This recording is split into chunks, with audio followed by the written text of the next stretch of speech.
Okay.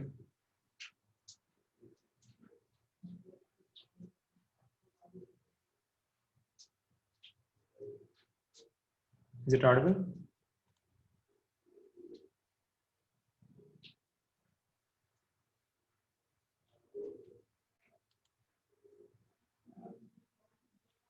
Is it audible to all? Okay, fine. So first we'll just clear up the doubts on your toughening or strengthening of ceramic. What is transformation toughening, or what is dispersion toughening? Okay.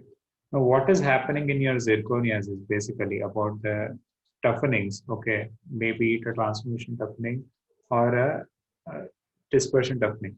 As we've seen previously also in the seminar. Okay, once again, I'll share this seminar.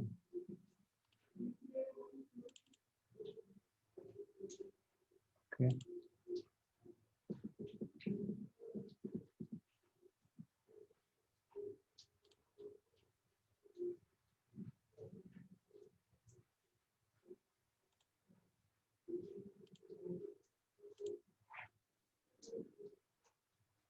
Now, in transformation toughening, what is happening is when you're firing or when you're heating zirconia, an unstabilized, okay, or partially fired zirconia will be in a stage of tetragonals, okay, tetragonal configurations, okay. And once it comes down to room temperature, it transforms into monoclinic, okay, it transforms into monoclinic. Now, what is happening is in your crack propagation, okay, when you're going for a crack propagation, okay, when you're going for a crack propagation, this transformed, okay, this untransformed tetragonal zirconia has a dispersion of monoclinic zirconia into it. So that is what is dispersion toughening into the zirconias. This is basically seen in your zirconias. What is happening is, if you can see this picture here, once you have a crack propagation, see, normally what happens is when you're heating zirconias, okay, when you're trying to heat zirconia, okay, heated zirconia will be in a tetragonal form, tetragonal zirconium grain. This gray is a tetragonal zirconium grain. Okay, and once it cools down, it completely transforms into monoclinic.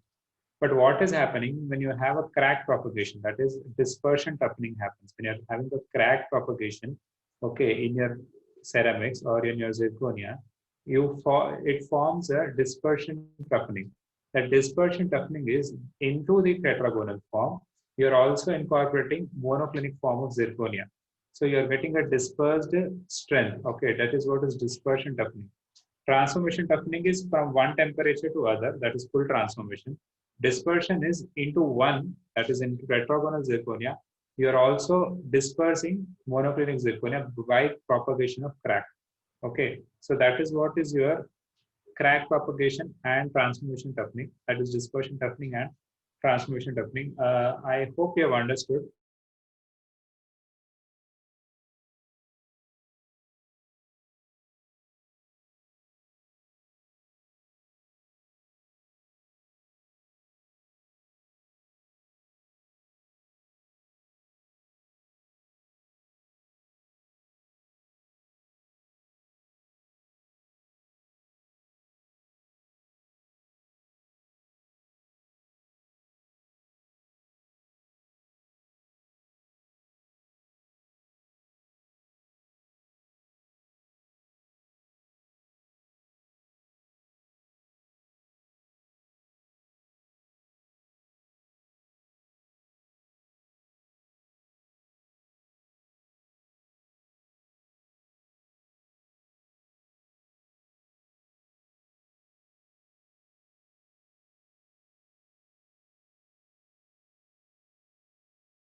This is what is happening in your transformation and dispersion toughening. Transformation is a phase change, okay, completely from tetragonal to complete monoclinic. But in dispersion, there is dispersion of monoclinic into the tetragonal form because of crack propagation.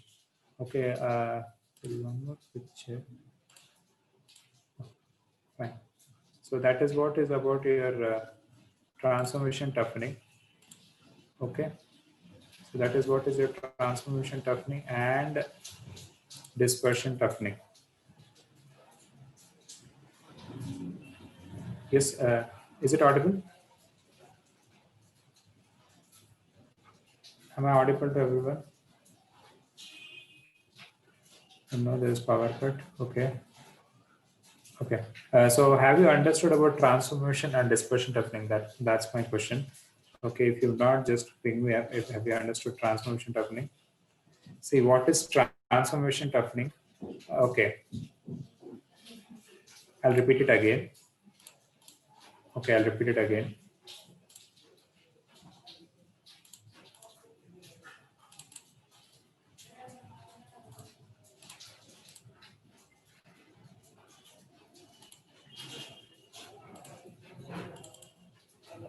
What is happening in your transformation toughening is transformation is from one state, that is suppose from tetragonal, whole state is changing into monoclinic. Okay, whole state is changing into monoclinic. That is what is transformation. Now tetragonal zirconia is at a higher temperature. The tetragonal configuration of zirconium grain is at a higher temperature. Now it is getting transformed into monoclinic grain when you reduce the temperature. Okay, when you reduce down the temperature at room temperature, it becomes into monoclinic form. Okay, when you reduce the temperature, it becomes into monoclinic form. Now what is happening in dispersion is into the tetragonal phase by the crack propagation. By the crack propagation, see, because of the crack propagation,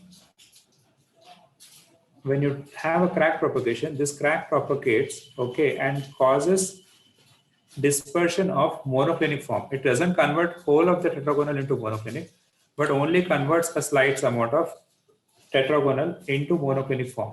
Okay, and that is a dispersion of a crystalline phase.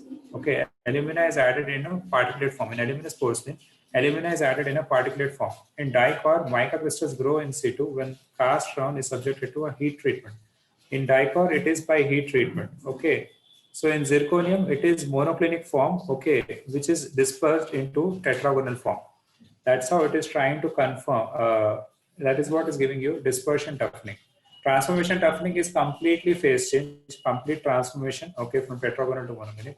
But dispersion is within tetragonal, you also have monoclinic state, okay, or some other particles infused like in aluminous porcelain and dicor.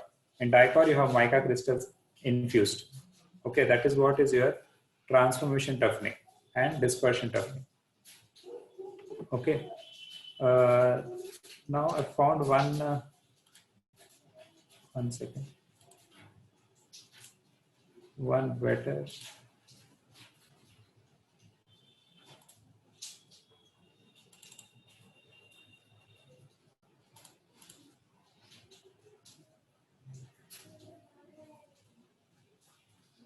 See, volumetric change happens when it is completely converted. Okay, the volume will reduce if you're that is transformation toughening. That is full volumetric change. Okay, but in dispersion toughening, it is not a volumetric change. It is a crack propagation, which is trying. It is not converting the whole tetragonal into a monoclinic. Into the tetragonal, only the core where the crack is being propagated, only there you will have monoclinic transformation. Okay. So there is a difference in the arrangement. So that will cause stress buildup into that.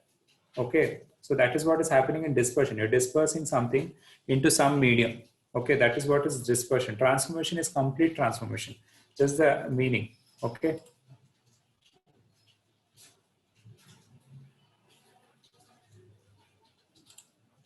Now here, mechanical properties, if you see here, now stress strain, I'm not going to tell you more in stress strain. Okay. You have something called as residual stress. You have structural stress, you have pressure stress, you have flow stress, you have thermal stress, you have fatigue stress. Now each of these is during welding. You have residual stress during structural stress in abutments of the fixed partial denture.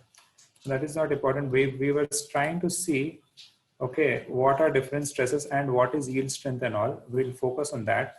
Okay, now if you see tensile stress, it is pulling, it is trying to load or stretch two forces in opposite direction or acting on one body. Okay, two forces in opposite direction acting on one body. That is what is your tensile stress. Okay. In fixed process analysis, if you see sticky candies, okay, crowns can remove. Your crown is being pulled out, okay, because of sticky. That's why you ask the patient to avoid having sticky foods. Now, compressive stress, you're trying to compress something. Okay, two loads falling in same direction on one body. Okay, from opposite side. Okay, but in same direction. So that is what is compression. Okay, shear is, okay, sliding action, sliding forces that is produced by twisting or torsional action. That is what is shear stress. Okay.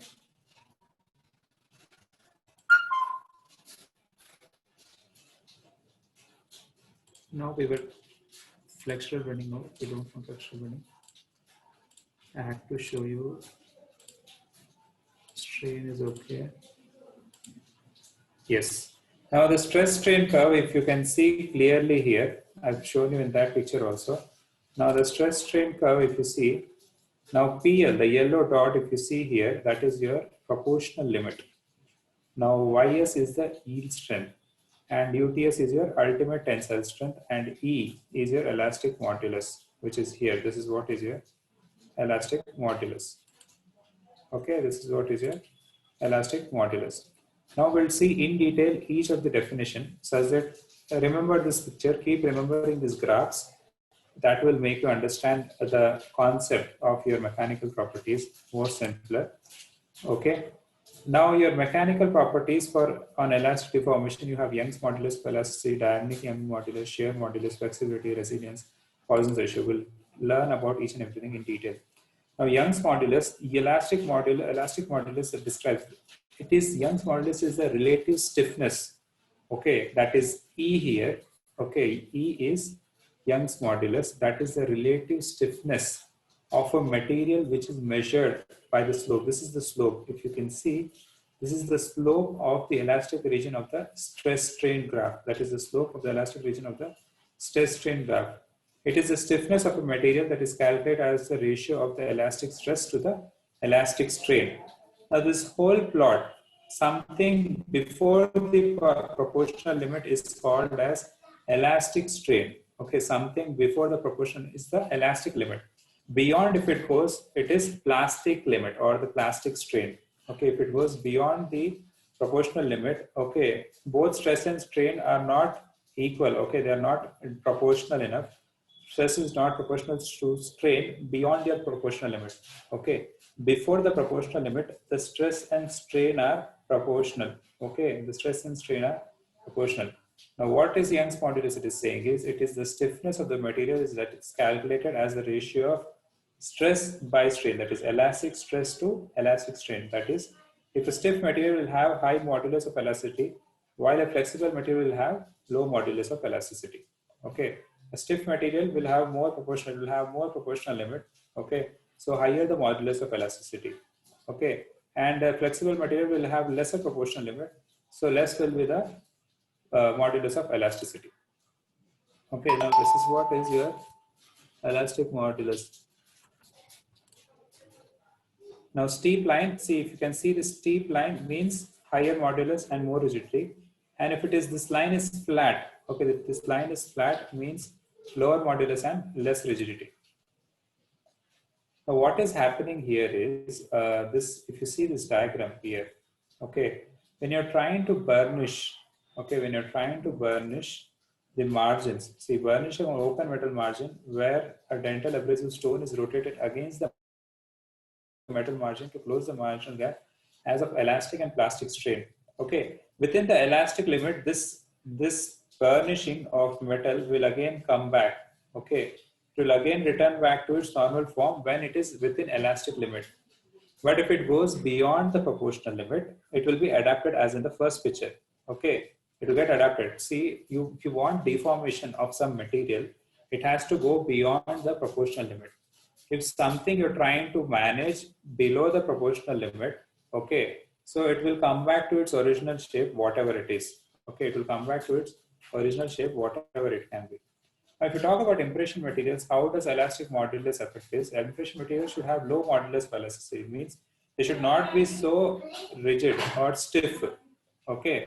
Now, if you talk about stiffness, now polyether is a stiff material. Okay. It should not have so much of stiffness. Okay, because they have to come out of undercut areas. If they have very much stiffness, they will not come out of the undercut areas. They need to have some flexibility. When you're talking about materials, the impression materials or elastomers do have elasticity or flexible means they will have less modulus of elasticity. Okay, and it should not be so less also that it would tear. Okay, it should have adequate amount of modulus of elasticity, but not too less. Okay. Hooke's law we have all read in our intermediate times. According to this law, within the limits of elasticity, the strain produced by a stress is proportional to the stress. That is what is Hooke's law. Stress by strain is a constant. Okay, the stress at which material ceases to obey the Hooke's law is called as limit of proportionality or the proportional limit. Okay, where if you see the graph, okay, beyond this limit, the strain and stress are not proportional. Beyond the proportionality limit, the strain and stress are not proportional. So that's where your Hooke's law, your proportionality limit goes. Your Hooke's law is not applicable. Okay. Now stress strain curve, okay, dentate is capable of sustaining significant plastic deformation under compressive load before it pitches. Because dentine has more of organic content as compared to enamel. Enamel is more of inorganic content.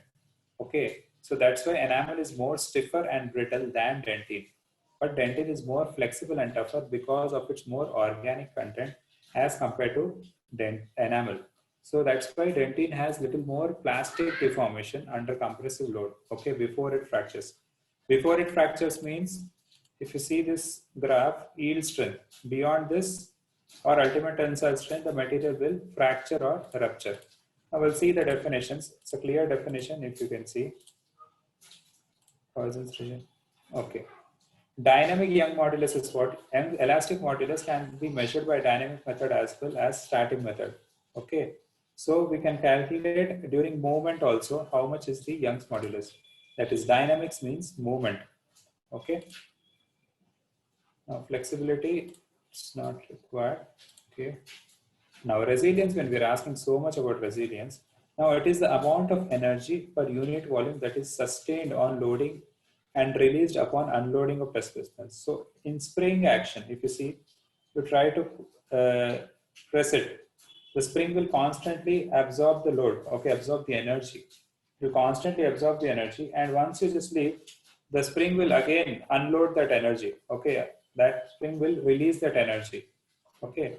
Now the term resiliency is associated with springiness of a material, but it means precisely the amount of energy absorbed within a unit volume of a structure when it is stressed to its proportional limit. You are not stressing it beyond the proportional limit, okay. You are stressing it within the proportional limit, means your elastic limit.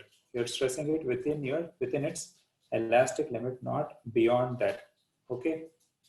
If any doubts, please pause me up. I don't know, am I audible to you or not? I'm trying to simplify it, okay. Yeah, flexibility also will tell you, which in the coming slides, okay. So you just listen to it. If any doubts, just please the comments like this, because I'm just trying to read the sentences and trying to simplify, okay. Now that is what is your resilience, wherein your, see, if you compress a spring, it will absorb that strain, okay, it will absorb that energy, and once you try to leave, it will release that energy back. But this has to be within the proportional limit. It cannot be beyond the proportional limit. If it goes beyond the proportional limit, means there is some amount of plastic deformation. It will not be able to release that energy back. Okay, so resiliency will occur only in your proportional limit, that is your elastic limit, not beyond that. Okay, resiliency of two or more materials can be compared on the stress strain graph. Okay, that is, the material with longer elastic area has higher resiliency. That's what I told you. Suppose there are two materials, the proportionality is more. That is, from here, okay, sorry, from this box, okay, be within the proportionality limit is the elastic limit. Okay, if it is more, then the resiliency is more. Okay, if the elastic limit or proportional limit is more, the resiliency is also more. Okay, so when a dental restoration is deformed during mastication, okay, when you're trying to chew or something, that absorbs energy. If induced stress, suppose if induced stress, whatever load you're falling, you're trying to chew, bite very hard, and it is not greater than the proportional limit, the restoration is not permanently deformed. So that's why anytime if your load is within proportional limit, there'll be resiliency to it. Okay, there'll be resiliency and the material will come back to its original form. That is, only elastic energy is stored and that energy is released once it is over. So restorative material should exhibit a moderately high elastic modulus and relatively low resiliency. Okay, because it should not fracture. Okay, Young's modulus. Okay, it should have high Young's modulus. Okay, so that's why we want to limit the elastic strain. Okay, but we also want more of Young's modulus, that is stiffness to a restoration. Suppose you want composite or GIC, we want it to be stiff. We want it to be resilient, but also not that much, okay, relatively low, but we want more modulus of elasticity to your material. Now, chewing force on dental restoration causes deformation. Okay, determine the magnitude of induced stresses. Large deformation do not occur due to proprioceptive receptors of the, because periodontium also has something called as it compresses. Okay, how much periodontal pedial ligament compresses? 25 microns. Okay, 25 microns is the compression your pedial goes. Okay, so that's where the question sometimes comes also. What's the difference between implant and your pedial? Pedial tries to compress by 25 microns, but implants do not have any compression because they have osseointegration. They are directly bound to bone.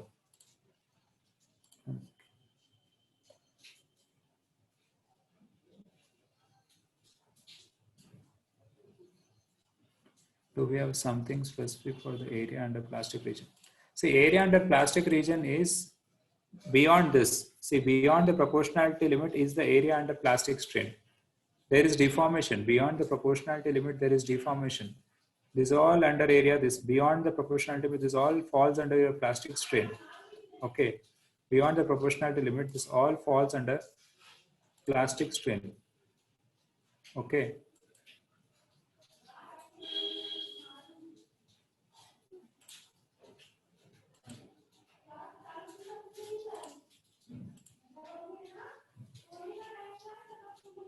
Now strength, what can be strength? Maximum stress that a structure can withstand without sustaining a specific amount of plastic strain. Okay, that is yield strength. Stress at a point of fracture, that is called as ultimate strength. Stress at a point of fracture is called as ultimate strength, or you have different strength, that is ultimate tensile strength, and again different. Now strength of material can be described one of the following properties: proportional limit, elastic limit, yield strength, ultimate tensile strength. Okay, so we have to know about that. Now proportionality limit, if you see here, see this blue thing. If you can see this graph, now you will understand better probably. Now defined as the magnitude of elastic stress above which plastic deformation occurs. See, beyond this blue dot, if you go, you are having plastic deformation. Beyond this blue dot, if you're going, you have plastic deformation. That is what is your A is your proportionality limit.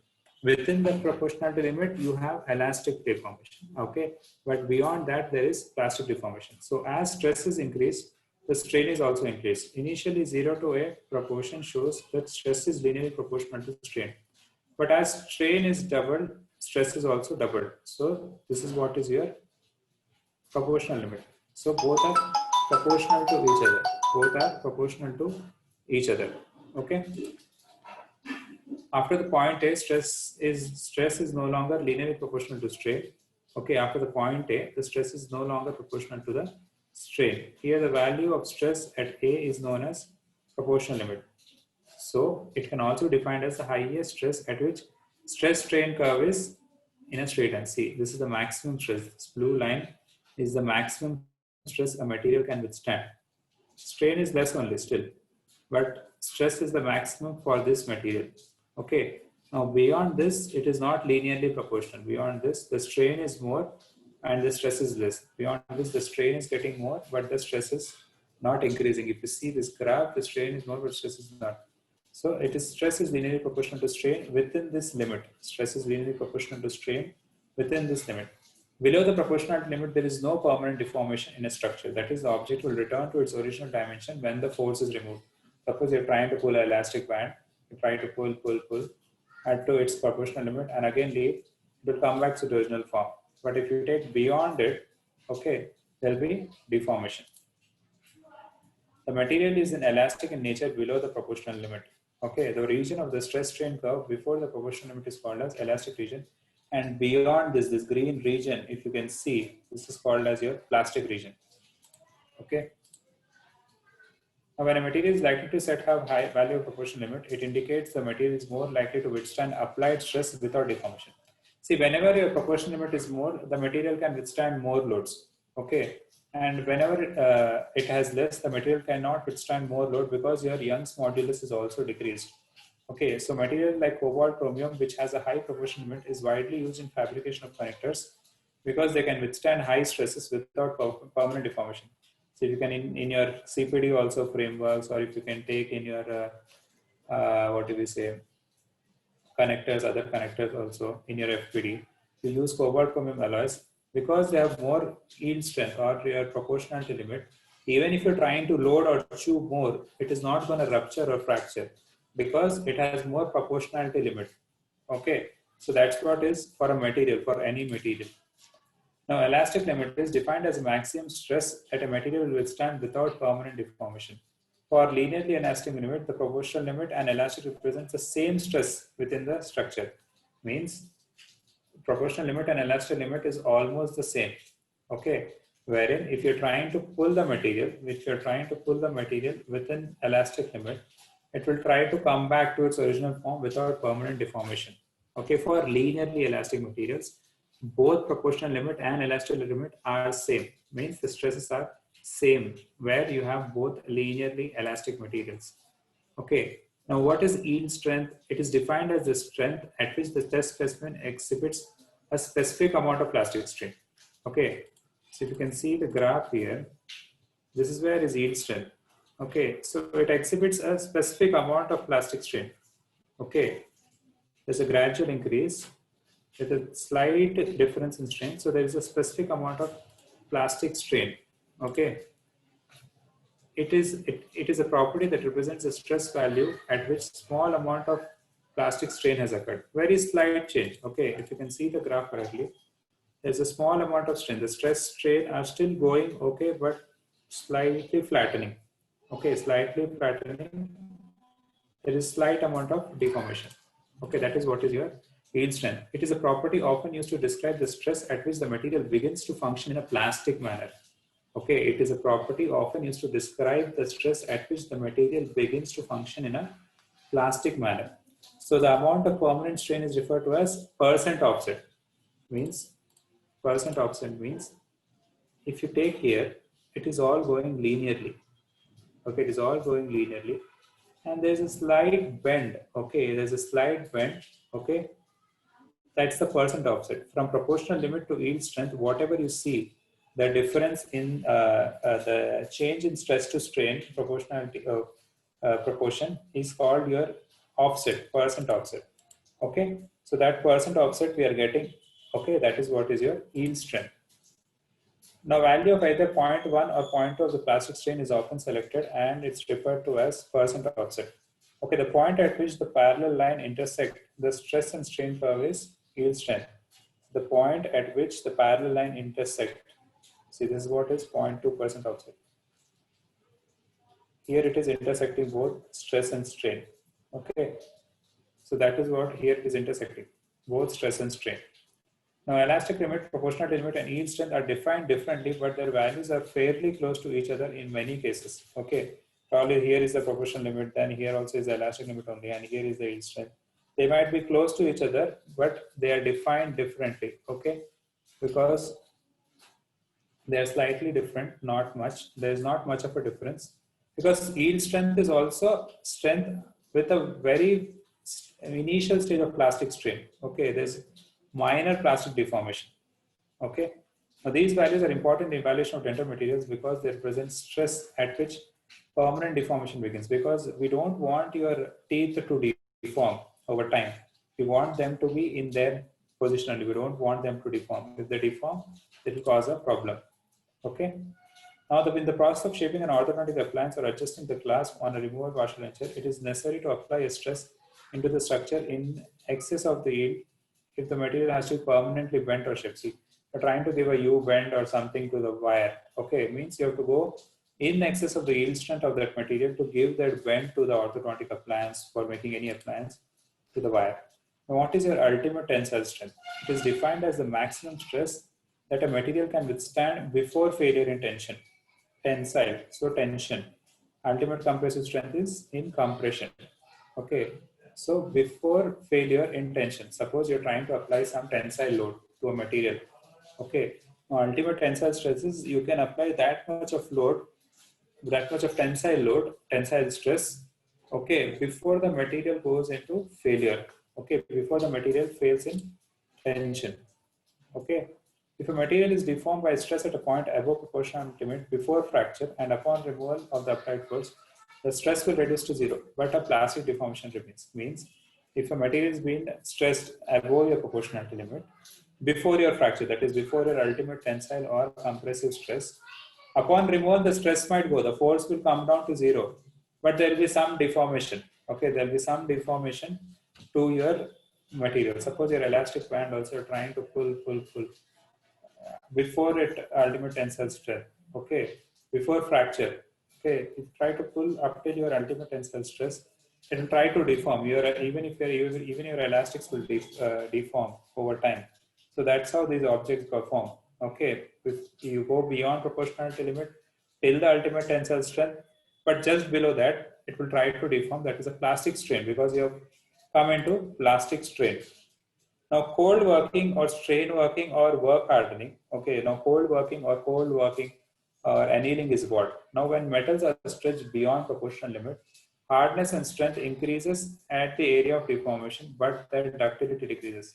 Now, what is happening is when you're trying to stretch the material beyond your proportionality limit, or when you're trying to stretch the material beyond your proportionality limit, hardness and strength of that material would increase. Okay, hardness and strength of the material would increase, but its ductility will decrease. Now, what is ductility will be leading up to this. Now, repeated plastic deformation of metal during bending of orthodontic wire can lead to brittleness of the deformed area of the wire, which may fracture it further. You try to bend a wire, again straighten it, again bend, again straighten it. At certain point of time, because of your continuous bends and straightening, the material will fracture there. Okay, because you are trying to stretch that wire beyond its proportionality limit, and again you're trying to increase hardness and strength at that deformation. Okay, because the ductility increases and the wire is keep on going into plastic deformation, it will fracture after a certain time. You straighten it, you bend, again straight, again bend, again straight. At certain point of time, it will fracture, wire will break. Now, to minimize the risk of brittleness is to deform the metal in small increments, so as to not plastically deform the metal excessively. So if you want to minimize the brittleness, or if you want to have the strength of the material, you slowly bend. You slowly in increment, if you bend, it will preserve its strength. Okay, it will not become brittle. Okay, that is what is cold working. That is slow hardening. Okay, or work hardening or strain hardening. You're trying to slowly, again, small, you're trying to bend that material again and again to obtain that strain hardening in that region, on that joint, on that bend region only. You're trying to obtain that strain. Okay. Now, flexural strength is defined as the force per unit area at the constant instead of fracture, instead of in a test specimen. Okay, that is what is your modulus of rupture. Okay, that is what is modulus of rupture, where the material fractures. Okay.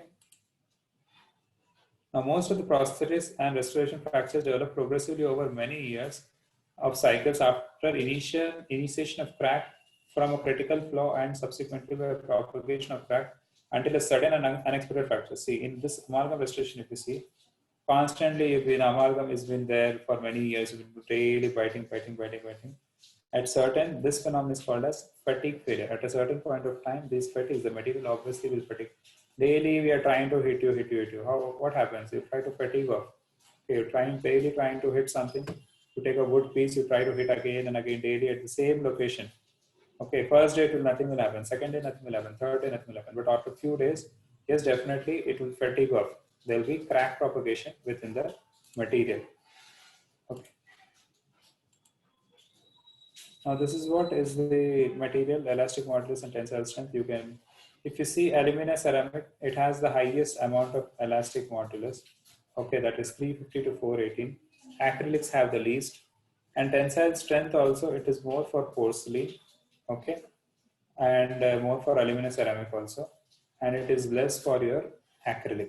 Okay, even composite have less tensile strength. Okay.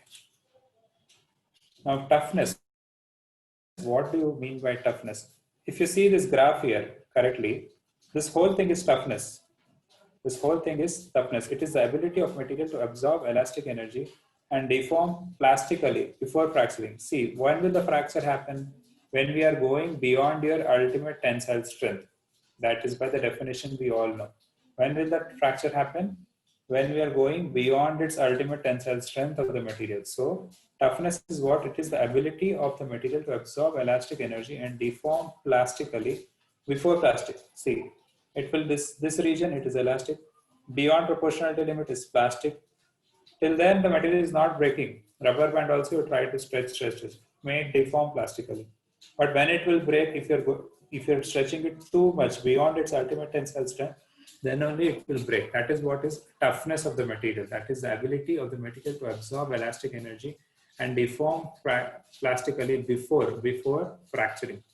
Now, it can be defined as the amount of elastic and plastic deformation required to fracture a material. Okay, that is what is toughness. Now toughness increases with increase in strength and ductility. More the ductility, more the toughness. Okay, greater the strength and higher the ductility, the greater is the toughness.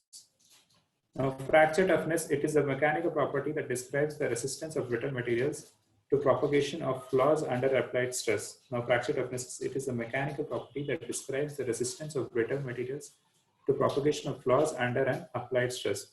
The longer the flaw, lower is the stress needed to cause a fracture. The longer the flaw, lower is the stress needed to cause fracture. Okay. Now, fracture toughness is a material property and is proportional to the energy consumed in plastic deformation. Okay. Now here it is enamel, the fracture toughness. If you can see the fracture toughness, it is highest for your dentine. With dentine, which is closer to, ceramic is closer to your dentine. Fracture toughness is less for enamel because it is brittle.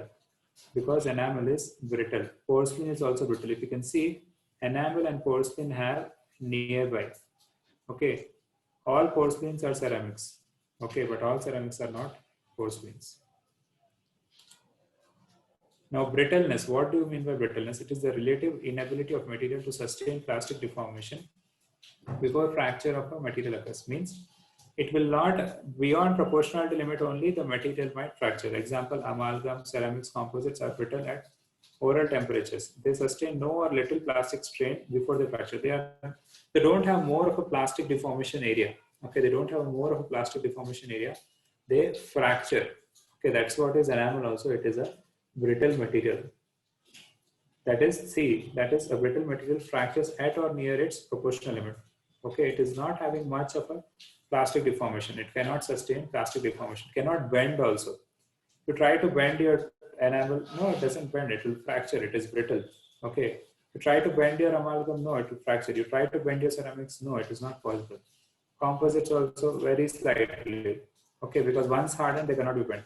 So dental materials low or 0% elongation, such as amalgam, composite, ceramics, etc., will have little or no burnishability because they don't have any plastic deformation. You can't deform. You can't try to have some plastic deformation into this material. That's why they have the property of brittleness. Now, what is ductility? It is the ability of material to sustain large permanent deformation under tensile load up to the point of fracture. Okay, when you're applying a tensile load, okay, that ability of the material to sustain the deformation is called as ductility. Okay, a metal can be readily drawn into thin, long wires. That is what is ductile. That is tensile. Tensile means you're trying to pull from both the sides. You try to pull, straighten or rotate. That is what is a material can be drawn into wires. Ductility is the relative ability of material. And we will take pic. Smile okay. Petala. Pardon me? If you all want a screenshot of these, you can take, not a problem. Okay, if you all want to take a screenshot, you can keep. I'll share this link also. This is there in SlideShare, this seminar, a very, very nice seminar found out. It's there in SlideShare. I'll try to share it with Ashfaq. He'll try to send it across the link. Okay, fine. Okay, so that's what is the magnitude can be assessed by the amount of permanent deformation indicated by stress strain curve. What are the methods of determining ductility? This can be a question. Okay, percentage elongation after fracture, reduction in area of tensile stress specimens, maximum number of bends performed in the cold bend test, and all of the above can be the question. Okay, so all the three can be done for your material to determine its ductility. Okay, to determine its ductility, you can do. Malleability is what? Malleable sheets. Okay, under compression, in a hammering, rolling. Okay. Now, gold is the most ductile and malleable pure metal, followed by silver. Okay, gold is the most ductile and malleable pure metal, followed by silver. Now, what is hardness? It is the resistance of a material to plastic deformation. What is hardness? It is the resistance of material to plastic deformation. Okay, hardness is resistance of material to plastic deformation. Okay, which is typically produced by indentation. Now we have different hardness tests. Okay, we have Brennell, we have Rockwell, we have Vickers, we have Noob, and Barcol and Shore for your soft tissue hardness. Now, Brennell hardness is used extensively for determining the hardness of metals and metallic materials in dentistry. Okay, but what is used here? A small steel ball. Remember, they'll ask you such question: what is used? How much diameter? That may be a question many of the times. It's a small steel ball of 1.6 mm diameter. Okay, small steel ball. See, this is a small steel ball. Okay, this is used as in Brinell test. This is used for testing the hardness. Okay, this is what is small steel ball. Okay, best suited for testing ductile materials. Your Brinell test is best suited for ductile materials. Disadvantages: hardness of cold work materials are difficult to measure with Brinell test, and it is not suitable for brittle materials like your amalgam and all. You can't use this. Now, Rockwell, here you can see Rockwell uses a indentation like pen. Steel ball, a conical diamond point. This is a steel ball conical diamond point. Can you see this is a conical diamond point? And the depth of penetration is directly measured by a dial gauge on the instrument. There's a dial gauge on the instrument by which you measure the depth of penetration. Even this is not suitable for your brittle materials. Okay.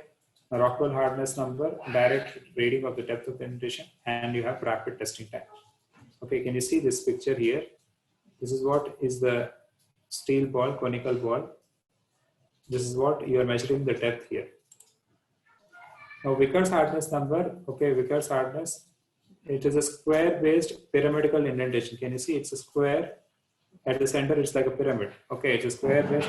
They can ask you sometimes like this. See this second picture, if you see, this is how is your Brinell hardness testing the indenter, that is called indenter. Okay, the impression obtained on the material is a square. The method is similar to Knoop and Brinell hardness. The load value is divided by the projected area of indentation. The load value, how much ever load you have applied, see, square base pyramid diameter of 136 degrees. Of 136 degrees. Okay. The length of the diagonals of the indentations are measured. The length of the diagonals of the indentations are observed. Advantages used for measuring the hardness of small areas and hard materials. Materials require highly polished surface. Longer time required to complete the test. Okay. Now this is used for testing dental casting gold alloys as well as tooth structure. Okay, it is also used for tooth structure for brittle materials also. You can use this test. Knoop's hardness number, this test was developed mainly to fulfill the needs of a micro-indentation test method. Okay. It is used for testing thin plastic or metal sheets or brittle materials. Even this can be used for brittle materials. Okay. Now see, your indenter is, okay, rhomboid shape. Here the indenter is a rhomboid shape. Okay. And the length of the largest diagonal is measured. Here the length of the largest diagonal is measured. Okay. See here, rhomboid shape. Indenter is rhomboid shape. 130 degrees to 172, 30 degrees of indentations. Now, what are the hardness numbers? Enamel has 343, porcelain has more. So that's why they also say porcelain teeth will try to upgrade your enamel also, because the Knoop's hardness number is more than enamel. Enamel has 343, porcelain teeth has 460, almost 100 more. Dentine has 68, cementum has 40, acrylic teeth has 21, and zinc phosphate cement has 38. So this is what is for your enamel. Okay, sorry, no hardness number. Oh, this is not right.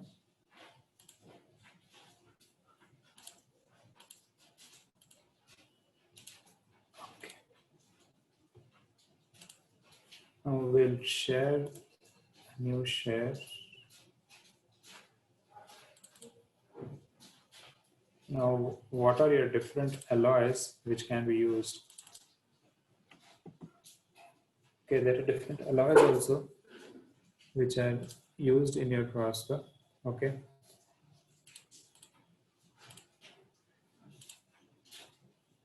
It was lost wax technique was given by Taggart, okay, in 1905.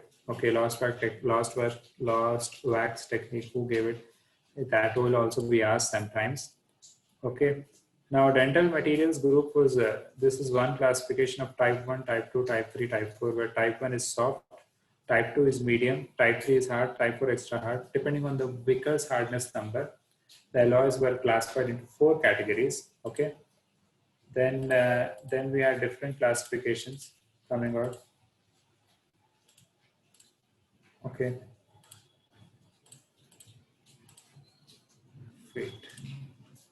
Yes, this was the classification in 1984. I told you, high noble, noble, and base metal alloys. That is the same classification in your metals, which you have to know. Sir, screen is stuck. Screen is stuck. It's not coming. No, sir. Wait a second. Okay, wait.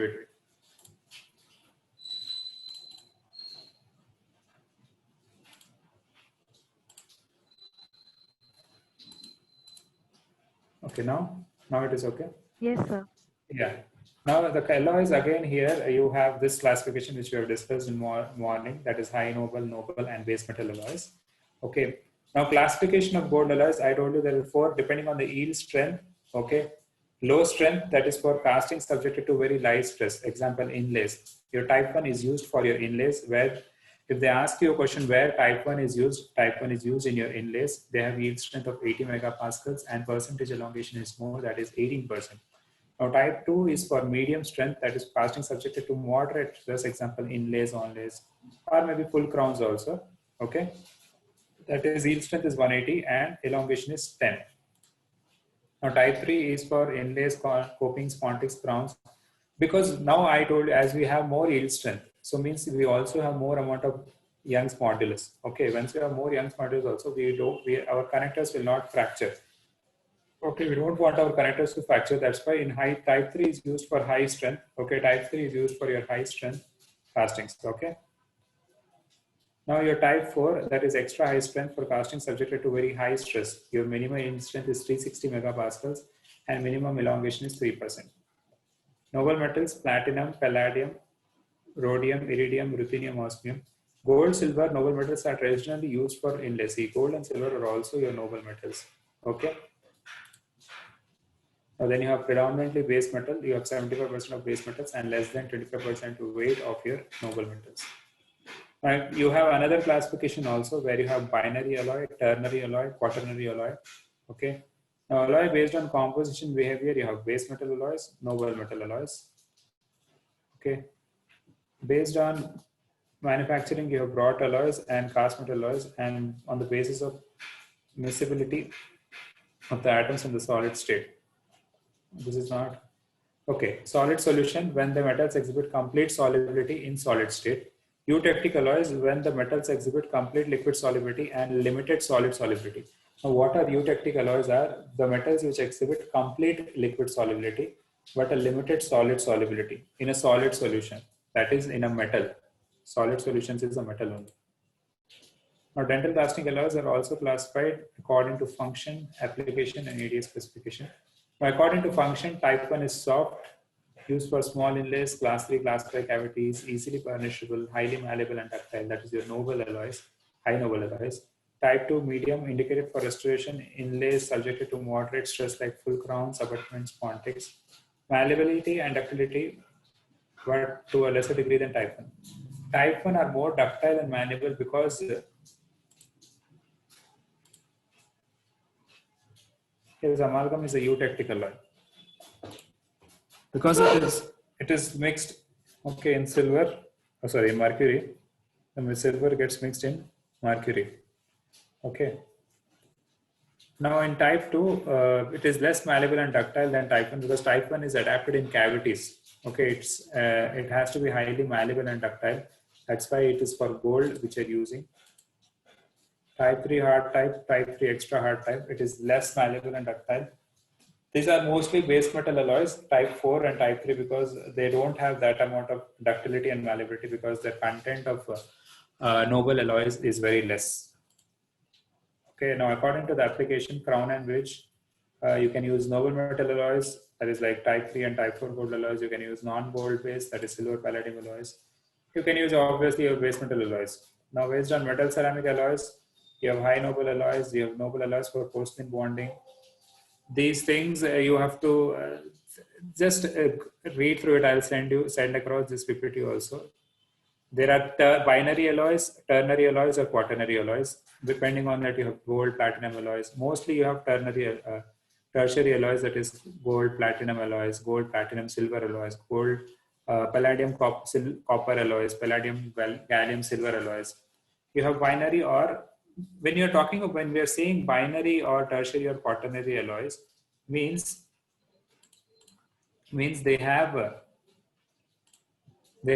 these two ingredients in more percentage. You also have minor percentage of other alloys also, but these are predominant. Okay, these two or these three or these four are in predominance. Okay, they decide the properties of that alloy. That's why they're called as binary, tertiary, or quaternary alloys. Okay. Now you can use in your remover partial denser alloys also. Gold alloy, base metal alloys, cobalt, chromium, nickel, chromium, cobalt, chromium, nickel, titanium, and its alloys. Okay. Now classification based on the color of alloy. You have yellow gold, those with more than 60% gold. Low gold or economy gold with 42 to 55% gold. Okay, this is not right. Japanese gold. Wait. Japanese gold has come previously, I suppose, as a question. Also known as technique alloy, used for training students in casting technology. Okay, Japanese gold has yellow color without any gold in it. Okay, Japanese gold has yellow color without any gold in it. Okay, remember that this has come as a questions, I don't know where, but long back somewhere in some exam. Okay, Japanese alloy don't have gold only in it. Okay, it has copper more than that is 53%, zinc 37%, and aluminum 7%, and others in trace amounts. Now nickel chromium alloys. Okay, nickel cobalt chromium alloys. You have cobalt chromium, nickel chromium, cobalt chromium. We'll discuss the properties. Okay, then titanium alloys. Okay, now functions of each alloy. Now, what does cobalt, chromium, nickel? We are telling cobalt, chromium, nickel, cobalt, chromium alloys. Now, what does these do in the alloys? Now, cobalt imparts hardness, strength, and rigidity to alloys. It also has a high melting point. Now, sometimes the question can come as, what is the function of cobalt in your alloys? So, cobalt basically it imparts hardness and strength and rigidity to the alloys. Okay, that is the function of cobalt in your alloys, and it also has a high melting point. Now, when you're talking about chromium, its passivating effect ensures corrosion resistance. Yes, chromium has passivation property, we all know. In stainless steel also it forms chromium oxide, okay, which prevents it from tarnish and corrosion. Okay, but chromium reduces the melting point and it also hardens the alloy. Okay, it also hardens the alloy. Now, nickel, cobalt and nickel are interchangeable. Means if you say predominance of alloys, previously nickel chromium was used in fabrication of fixed partial prosthesis. But now cobalt chromium is only used because sometimes there was a nickel allergy in few patients, because of which they are using cobalt chromium alloys more commonly now. And cobalt chromium alloys also come with a lesser weight. Nickel chromium has more weight, okay, of the prosthesis as compared to cobalt chromium. Okay, so it decreases. What does nickel do is it decreases strength, hardness, and modulus of elasticity and fusion temperature. It increases ductility. Now nickel specifically increases the ductility of the alloy. Okay, it also decreases the strength. If you see cobalt, it imparts or it increases the strength, but nickel is decreasing the strength. Okay.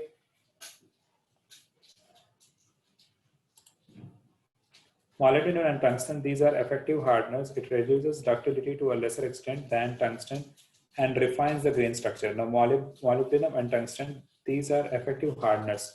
These are effective hardeners.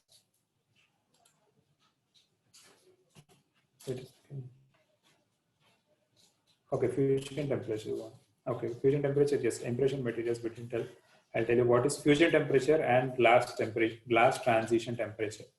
Now, fusion temperature, okay, and glass transition. Now, glass transition is the transition or phase change, okay, of a material. If you take impression compound, okay, impression compound, if you break into pieces, okay, and you try to keep it in the hot water. You all might have used impression compound, okay.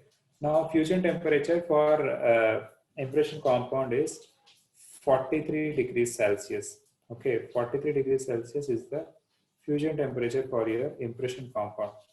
Now, whatever the fusion temperature is, whatever the ingredients of the impression compound are, okay, they try to, in the fusion phase, in the fusion temperature phase, they all gelate, or you get that kneading consistency, okay, uh, of that impression compound. Now, glass transition is transition of this, all these resins and all which are hardened into softer consistency. Okay, you don't get the kneading consistency, but it's starting to soften. That is your glass transition of the phase from one to another, from alpha to beta or beta to gamma, something like that. Okay, that is what is your glass transition temperature. Now, the glass transition temperature for your impression compound is 39.5 degrees Celsius. Okay, and fusion temperature is 43 degrees Celsius. Many a times you try to interchange many a times, but don't get confused. Write down at one place, remember only one. Suppose glass transition, you're remembering, only remember glass transition is 39.5. The next is ultimately fusion temperature only. Okay, if you're getting confused.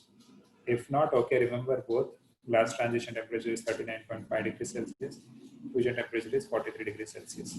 Okay, fusion temperature is basically all your ingredients trying to mix. Okay, you're getting a kneading consistency. You're fusing of the materials. Trans transition is a phase change that is from hard to soft in an impression compound, but maybe a beta to alpha, alpha to beta, or beta to gamma, some phase change. That is what is your glass transition temperature. Now, iron and beryllium increases hardness. Beryllium reduces fusion temperature and refines grain structure. Boron deoxidizes and hardens, reduces ductility. Now, beryllium is not used nowadays because previously it was used. Now we have all got beryllium-free alloys because beryllium has carcinogenic potential. Okay, beryllium, as it has carcinogenic potential, it is not used currently now. We are all getting whatever we're getting is our beryllium-free alloys. Okay. Manganese and silicon are primarily oxide scavengers and hardeners. Now, manganese and silicon are basically to absorb the oxides. Okay, they are the scavengers like palladium, which is a scavenger in your addition silicon. Now, carbon, it is added in very small amounts. That's why I told you 1.7%. It's added in very small amounts to increase the strength, hardness, and ductility. In increased amount, it leads to brittleness. Now, copper alloys have a potential to form copper sulfide that tarnishes the surface. Okay, it increases the hardness. So copper also is added in very lesser quantity. Okay, in these. Now, desirable property, see, desirable property, it's desirable. We don't get in all the forms.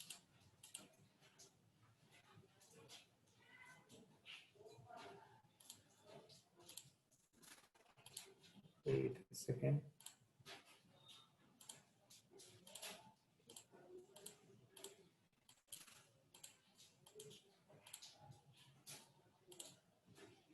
Now, what are eutectic alloys? Many binary alloy systems do not exhibit complete solubility in both liquid and solid states. Okay, the eutectic system is an example of an alloy for which the component metals have limited solid solubility. Okay, two metals A and B, which have completely insoluble in each other in solid state, provide a simplest illustration of eutectic alloy. So that is what is a eutectic alloy. Which many of the binary alloy, that is two alloy systems, in which the major ingredient are those two alloys. Okay, they do not have complete solubility in both liquid and solid state. Okay, okay, they don't have complete solubility in both liquid and solid state. They have limited solubility. That is what is eutectic alloy. Now, eutectic reaction is sometimes written as liquid, that is alpha solid solution plus beta solution. Okay, eutectic alloys have lowest melting. Now, peritectic alloys, limited solid solubility of two metals can result in peritectic alloy. The silver tin system is a peritectic system. Now, silver tin is your amalgam. Okay, sorry, amalgam is a peritectic alloy, not eutectic alloy. It's a peritectic alloy, that is your silver tin system. That is liquid plus beta solution, solid solution gives to alpha solid solution. Okay, you are mixing this peritectic alloys with your mercury, which gives you alpha solid solution. What is alpha solid solution? Here you get a gamma 1 phase. Gamma 1 phase is your, what is gamma 1 phase? Gamma 1 phase is your silver and mercury. Okay, that is what is a peritectic alloys. Now, carat and fineness. Okay, carat is unit expressing gold in alloy. That is pure gold is 24 carat. Okay. Fineness is obtained by multiplying the percentage of gold content by 10. Okay, so that is what give fineness, like 98, 99% fineness, 100% fineness. Pure gold is so ductile and malleable that it will be drawn into extremely fine work and rolled down to extremely thin foils. A composition, the most important elements in a dental gold alloys are gold, copper, silver, platinum, and zinc. Gold contributes strongly to the color, tarnish resistant, and ductility. Copper gives the hardness to your gold alloys. Okay, copper gives the hardness to your gold alloys. It gives the alloy a reddish appearance, lowers the fusion temperature and tarnish resistance. It also lowers the tarnish resistance. Silver contributes to hardness and strength of the alloy, but lowers the tarnish resistance. Platinum may be added to strengthen the alloy, and it raises the fusion temperature. A palladium, okay, much less expensive than platinum, serves the same function but whitens the alloy. Palladium also has the same function as platinum, okay, but it whitens the alloy, okay. Zinc acts as a deoxidizing agent, it absorbs the oxygen, okay. Oxygen is released during solidification results in porosity. So zinc is added, which acts as a deoxidizing agent. Heat treatment is the process of heating a metal to improve its properties. Now, heat hardening or age hardening or annealing, okay, it takes place when alloys are heated at 370 degrees for 15 minutes and then cooled in air. Okay, softening heat treatment you have, wait, this is not required. Base metal alloys. Carbon, we have seen carbon, molybdenum, beryllium, what they do. Chromium, obviously, passivation. Cobalt is this. Beryllium lowers the fusion temperature, but because of its carcinogenic potential, it is not used.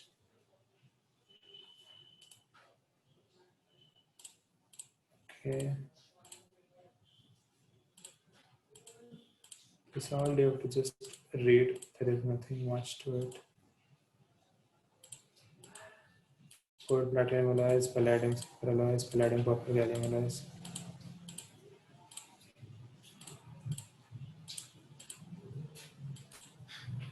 Okay.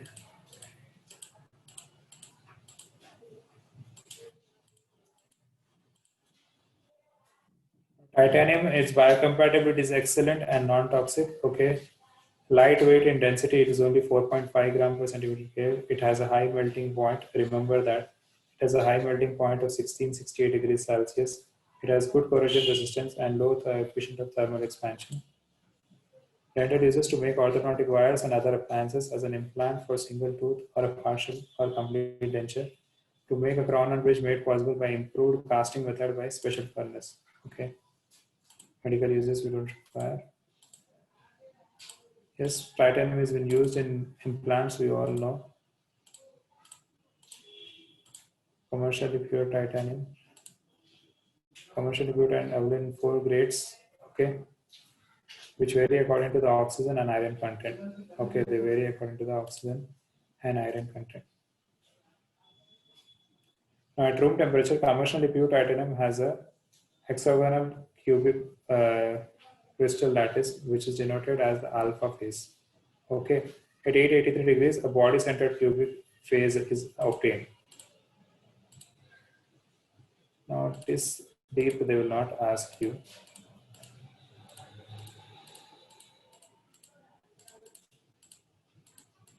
Okay.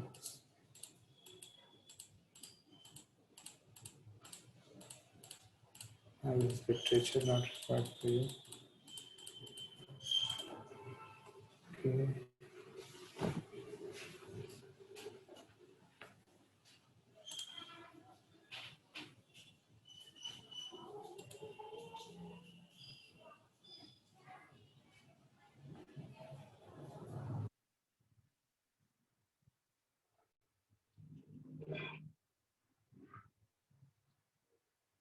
Yes, estrogenicity they have given. Yes, your BIS GMA, increased cell yields, progesterone receptor expression.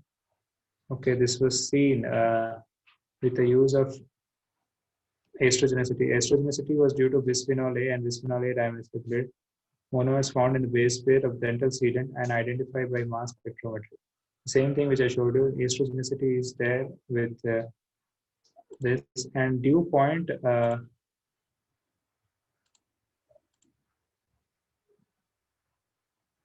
Wait a second.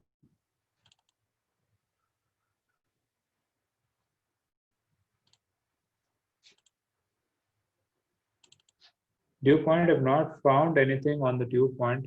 They've still set dew point as atmospheric temperature, okay, varying according to the pressure and humidity, okay, below which water droplets begin to condense and dew can form.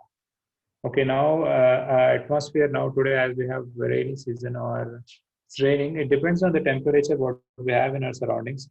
So the dew point is that, okay, dew point greater than 20 degrees is considered uncomfortable and greater than 22 is considered too extremely humid.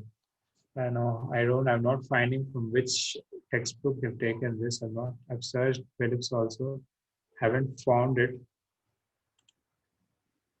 Okay, so this is what is resilience and toughness. Toughness is whole. Now, diametrical tensile strength. Tensile is generally determined by subjecting a rod, wire, or a dumbbell-shaped suspension to tensile loading. Since such a test is quite difficult to perform for brittle materials because of alignment. Diametral is twisting. Okay, when you try to twist some material, okay, then what is diametrical? Towards all the diameters, all over. Okay, that's what is diametrical tensile strength. And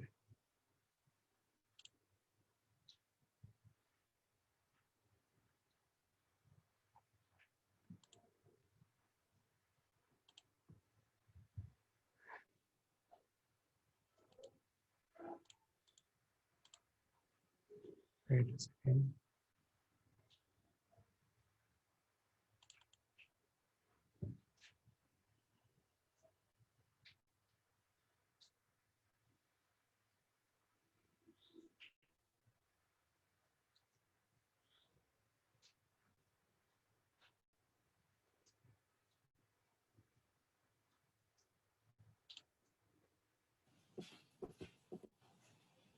Now, what metal alloys?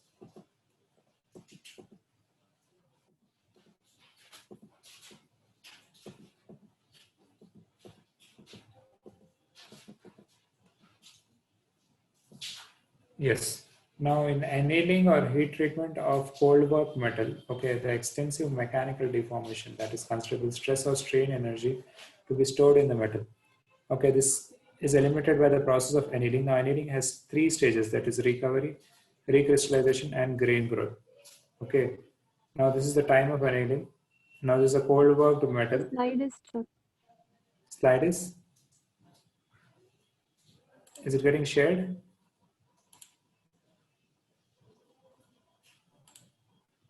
Now it is okay. Is there? No, sir.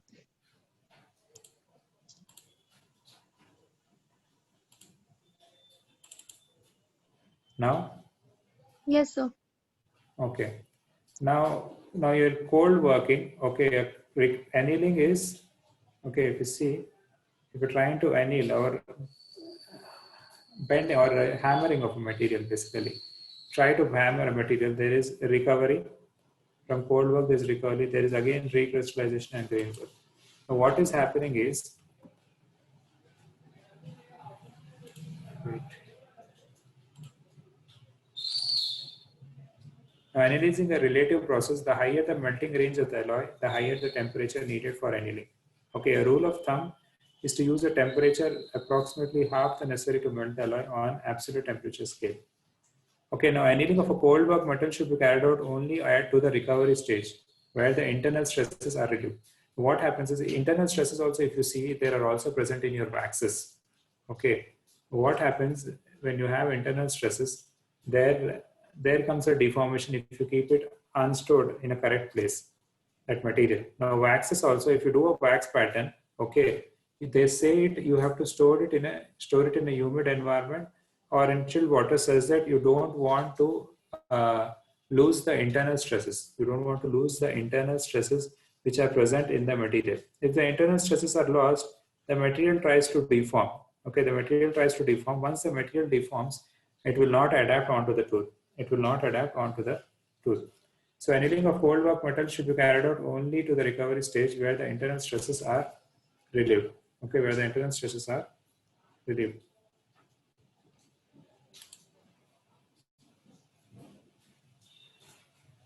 Okay, now in this, this is what happens when you have cold work metal. You're trying to remove the internal stresses in the recovery. Once you remove those internal stresses, there is recrystallization of those gray those particles, and then again into grain growth. So see, if you see ductility and tensile strength, once the tensile strength is decreasing, okay, here it is, time of annealing, when you have grain growth, the ductility increases. 1 second.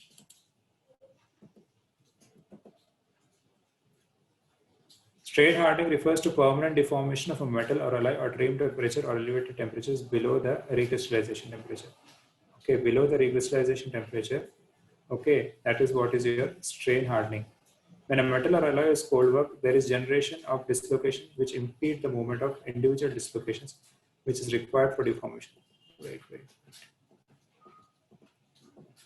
You've seen about proportionality limit.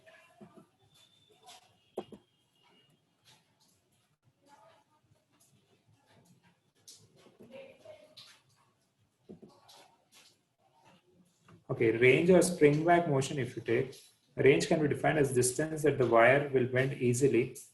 Okay, the wire will bend easily. Oh, I'll explain anything again. There's one more slide to anything, this will not help. Okay, now spring back is range can be defined as the distance that the wire will bend is elastically before permanent deformation occurs. This distance is measured in mm, that is proportionality limit by Young's modulus. This is what is your spring back. This is what is your spring back, that is, okay, that is the range, that is like resiliency. Okay, in many clinical situations, orthodontic wires are deformed beyond their elastic limit. So clinically useful spring back would be much better expressed by yield strength by elastic modulus. Yield strength by elastic modulus. So yield strength comes beyond your proportional limit. These are the three important properties just described have important relationship, that is strength is equal to stiffness into range. Now resilience, this term is popularly associated with springiness. Okay, it can be defined as the amount of energy absorbed by a structure when stressed to its proportional limit.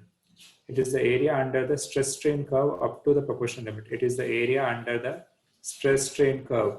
Okay, it represents the energy storage capacity of the wire.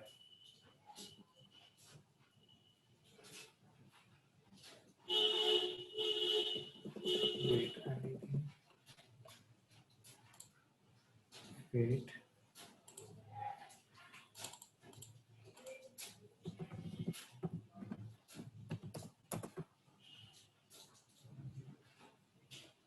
Annealing, we'll discuss on annealing 1 second. You can post your other questions till then.